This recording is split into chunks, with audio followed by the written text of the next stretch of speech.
Alright guys, so we're continuing on with SCP Illustrated's SCP-001 When Day Breaks. This chapter is Unlondon, and the artwork for this one in particular, guys, the thumbnail, he actually has it for sale in his Redbubble, and yeah, it looks good, okay? I think I'm wanting to get something when my finances get completely caught up and everything. When I had COVID, bad things happened. I got really behind on everything. So when I get caught up on everything, I just want to get some stuff from various creators. And the Unlondon one, in between the Unlondon one and the 682 one that he has, I can't decide which one I want to get. But I definitely want to get one of those. All that being said, I have seen Unlondon. I saw Unlondon. I'm not sure if I saw it with, I'm not sure if I saw it through the Vulcan or the Exploring series. It was quite some time ago. But if you don't know, Unlondon is underground, and there's bobbies, there's mechanical pigeons, things like that. If you have not seen Unlondon, he actually has on the screen right now, if you take a look right up there on the screen, SCP-1678, I would go and check that out, because that is about Unlondon. And I would highly recommend you go take a look at this before, you know, we start watching this. So go take care of that, come back here, check this out. SCP Illustrated did a great version of this. I know the Vulcan usually does. I'm not sure, but I'm not sure, you know, if I've seen the one of him or if it was Explorer Series, one of the two. I'm pretty sure it was the Explorer Series. Anyhow, let's get into it. SCP-001 When Day Breaks, Unlondon.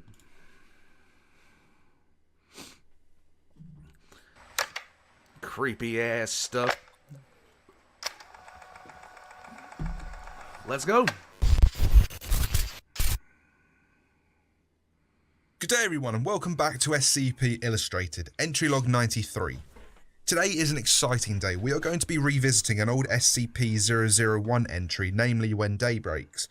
But this time, we're taking the story to Unlondon in an original custom story written for me by Dr. Sumerian. This is going to be good. He did an outstanding job with this story, so please go and check out his channel for loads more SCP content, including tips on how to write better, SCP discussions and read-throughs of his own entries. And I see some of you guys have actually put in some requests from Dr. Sumerian in for me to check out. I think I might have seen one so far, but yeah, definitely. Now, this is an Apollyon class SCP, and this video does contain strong language, violence, sustained threat, and some sad, sort of emotional scenes. But without any further ado, let's get into this. Yeah, God, he draws these things so creepy, man. The following data release has been authorized by the following council members and administration staff. Mom, Dad, Ari, I'm sorry.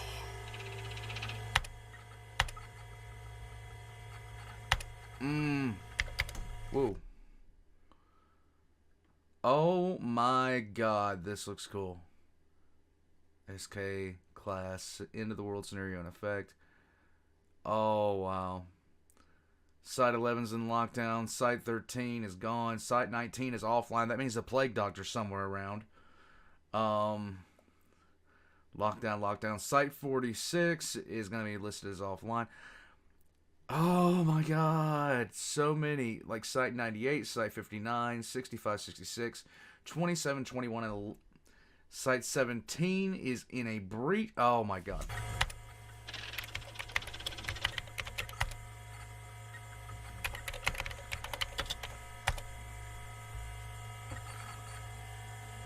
Oh. I love this. Access audio file, recording 1. My name is Jacob Hawkes. Dr. Oliver told us that recording our thoughts could keep us from going crazy down here in the dark. I'm neither bored nor scared enough to worry about that, but orders are orders. On the surface, I was a containment specialist. I spent most days either here in London or the primary British containment site in Kent. I work with Kira North, the site's current security head. I wouldn't call us partners, but we do good work together. That's all you can ask from a coworker. Every day we find something new to study. Last month we noticed that you can grow plants down here. Now, how a plant can undergo photosynthesis without the photo part is beyond me, but we've got a growing little farm going near the Hyde Park base. They don't grow very fast, mind you, but they do grow. Considering this place is supposed to replicate London, it actually makes some sense. Even the most urban cities have plants and parks. As long as we try to keep a base down here though, I'm gonna have work. God, can you imagine doing this for the rest of your life? The Bobbies are a damned menace, constantly harrying the researchers. Sign up for the Foundation, they said. Fight humanoid abominations for the good of mankind, they said. They were surprisingly honest in the brochure. One thing has begun to worry me though. We lost contact with the outside this morning. Of course, that's not the first time it's happened, but usually by midday we get a check-in from above ground station. Nothing so far today. I'm sure it's nothing, but we're supposed to talk about the stuff that bothers us on this thing, so here I am. On top of it all, there's a marked uneasiness among the staff. There hasn't been an attack by the Bobbies all day, which is even weirder than losing contact with the surface. Elise said she thinks something went wrong groundside. An XK maybe. She's always freaking out over little things, but I ordered her not to say that to anyone else. It made me worried, and we don't need that spreading to everyone else. She pouted a little when I gave her the order, but she'll get over it. I still convinced Kira though that we needed to send a patrol topside to check out the substation and figure out what's going on. It's likely nothing, but we can't take any chances. That's all. You know, I actually do feel a little better. Alert. Transmission received from Site 19. This message will repeat. This is a general alert from Site 19 and the O5 Council. All Foundation personnel are to shelter in place. Direct exposure to sunlight is to be avoided at all costs. I have been waiting for one like this that gives us, like, I've been hoping that this would happen, where we'd get basically kind of like the Walking Dead 28 Days Later, or something like that, introduction to this, where somebody is just being exposed to this happening, but they're exposed to it in kind of a delay. Under no circumstances are communications with SCP-001 entities to be initiated. We know they're trying to contact you. It doesn't matter. They're all dead. Do not respond. Do not acquiesce to any of their requests. All Foundation personnel should revise new evacuation plans. Site 19 is no longer secure due to several security lapses. The off-world colonization project is currently on hold until the site is resecured. Learn from our mistakes, but don't come here yet. Shit, it's in the vent. Open fire! Access audio Yay. file recording 2. Dr. Oliver spread her brains across her office wall with a bullet this morning.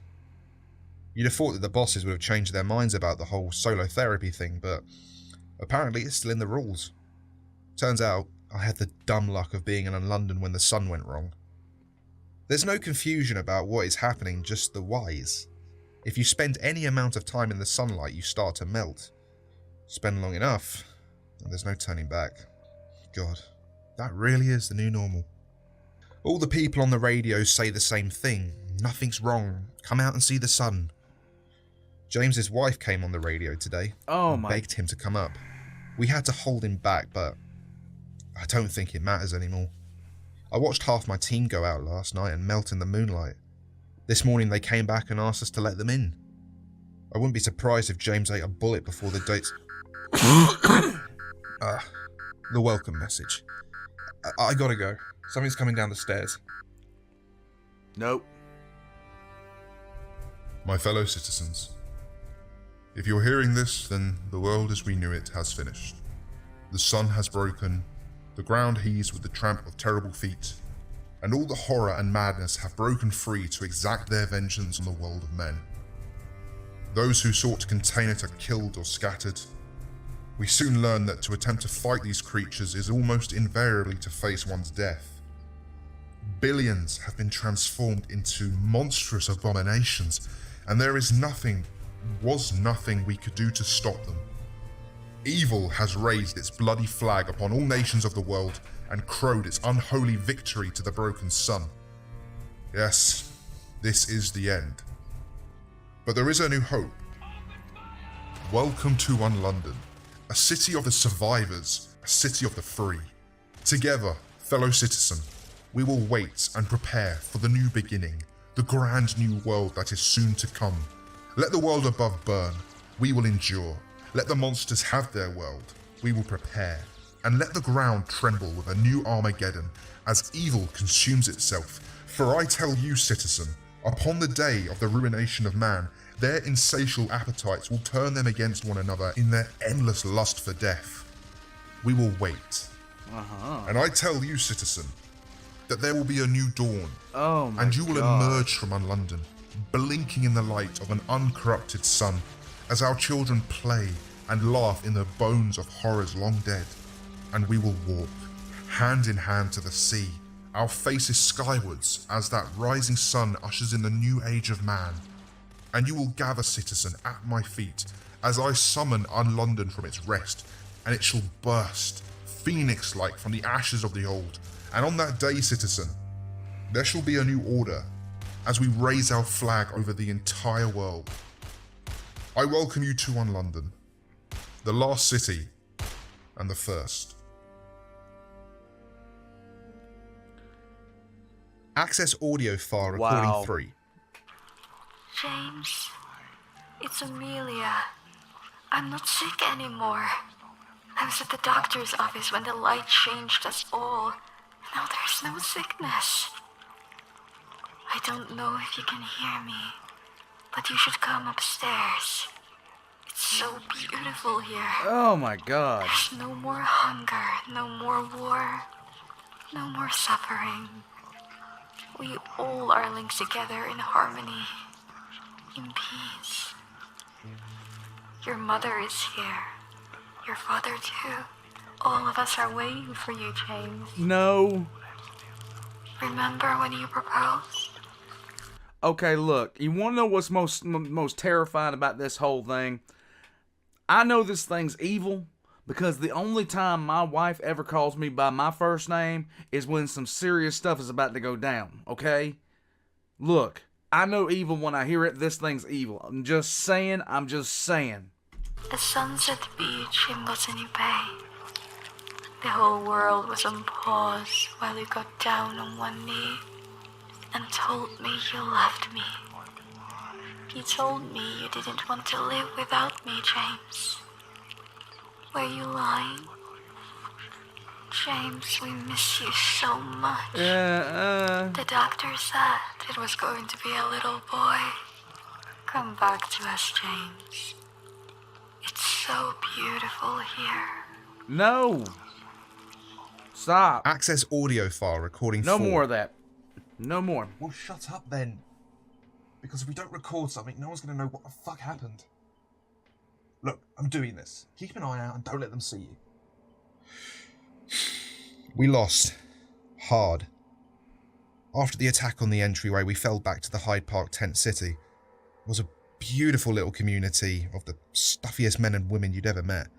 Supplies would have lasted us a year or two at least, and by then we'd hoped to scrounge some sunlights from above ground for the carrot and potato seeds.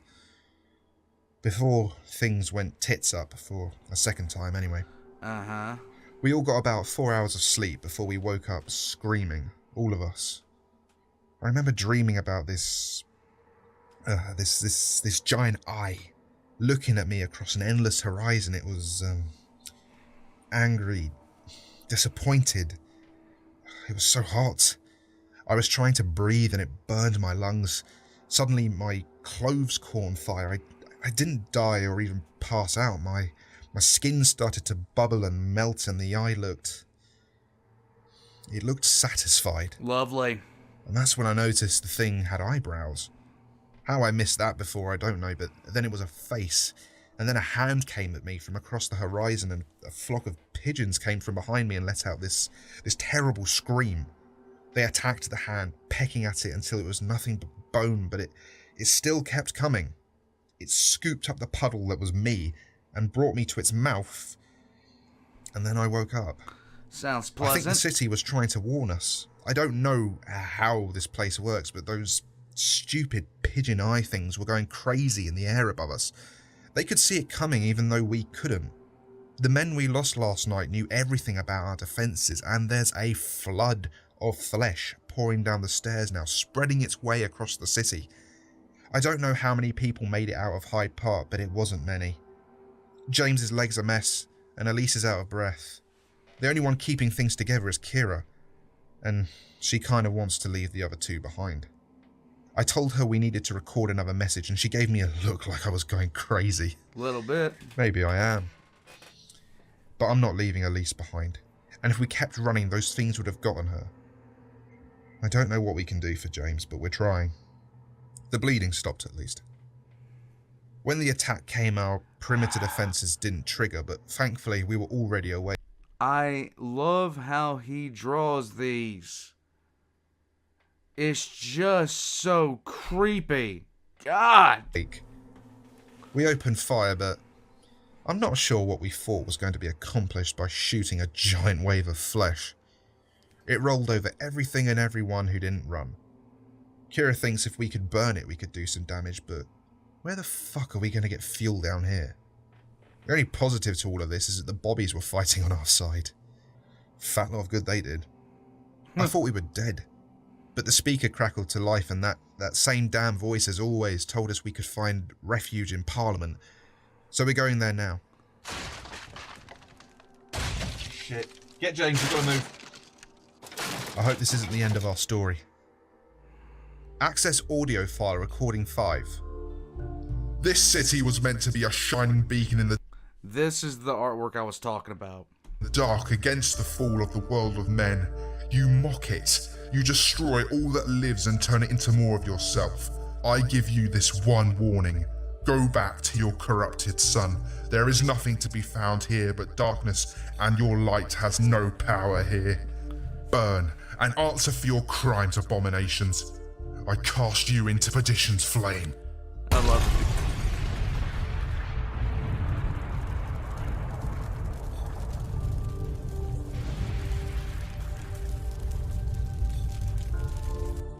Access audio file recording 6. We had to leave James behind. I think he knew he was going to die. Kira offered to blow his brains out so he wouldn't get taken, but he said he wanted to see his family. I don't know what to make of that, but I hope he's happy now. Huh. Kira, Elise and I made our way to Westminster. I'd never seen so many bobbies in one place before. They parted just enough for us to make it to the Parliament building. A few days ago I'd have been terrified, but it felt comforting. Strange days indeed. Oh my god. Parliament was empty, except for an army of Unlondon's monster guards. Most of them guarded the door and a few guided us through the maze inside the building. If they weren't there, I swear we'd never have found our way. We came out in a room with a tank at the centre, large enough to hold a person, but it was empty. Just a slick of liquid along the floor that led to another open door. The bobbies can't talk, so they just motioned to the door with their hands. It was a bit comical to me. I mean, what are we going to do? Run back outside? Yeah, why not? There was a set of stairs going down. We could hear the door close behind us, and then we heard a loud crash. We arrived at the bottom of the stairs on a sandy beach. There was a little wooden platform with a small steam-powered ship, barely visible in the dark, attached to it with a rope. We could see Unlondon looming above us, but there was no other way back, except back up the stairs that we'd fled through. There was a mooring for a second boat, but it was long gone. Aerial surveillance of this area last month didn't see the boats, and Kira and I have no idea where they've come from. Not that it matters. When someone throws you a life vest, you take it, not quibble over where it came from. Wow. We knew there was no other way out, so we climbed aboard. Once we were in the water and a decent distance away, something burst at the centre of the city. The flames, they burn bright and white. The flesh is sizzling and screaming. The whole city is dying and the monsters with it. Huh. If this river is an approximation of the Thames, we should reach open water soon. I honestly think the ship knows where it's going somehow. We barely have to steer at all. Elise found a note in the engine room. It said, "Gather your friends, gather your things, and gather your light. The path to Undublin is dark the Thames, Undublin? and if you can Oh. make it, I'll save you a pint." I'm looking forward to taking them up on that.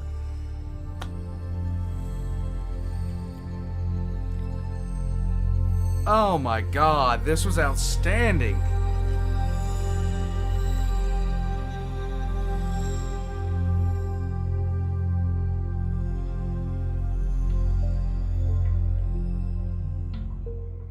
You mock it. Okay, so I think. Oh wait.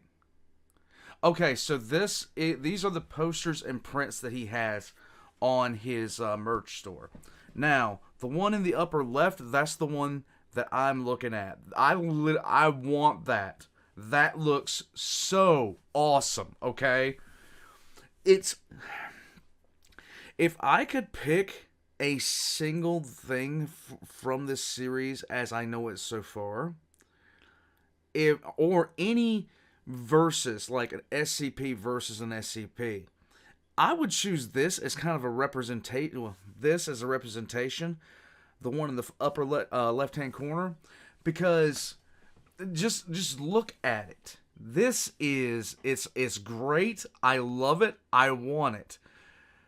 There's so much crap. There's so much I want to get as far as this goes. But, guys, yeah. I'm loving this so far. I am loving this so far. And I'm loving that I have a lot of the references. So, that being said, any SCP I run into in this series that I don't know about, I'm going to check out beforehand so I'm not, diving in blind. In any case, all of SCP Illustrated's links are going to be in the description down below, including to his merch store where you're going to be able to find stuff like this. Well, this. I point because I'm an idiot. That way. Okay, there we go. You'll be able to find that stuff. You'll find my merch store down below as well with prints by Valk. So go by and check that out. Guys, this is an amazing series. I can't wait to see more of it. That picture is just so awesome, and now I'm like, I've seen that before. I've seen it before, but I never knew where it came from, and I'm glad I know now. I'll catch you guys next time.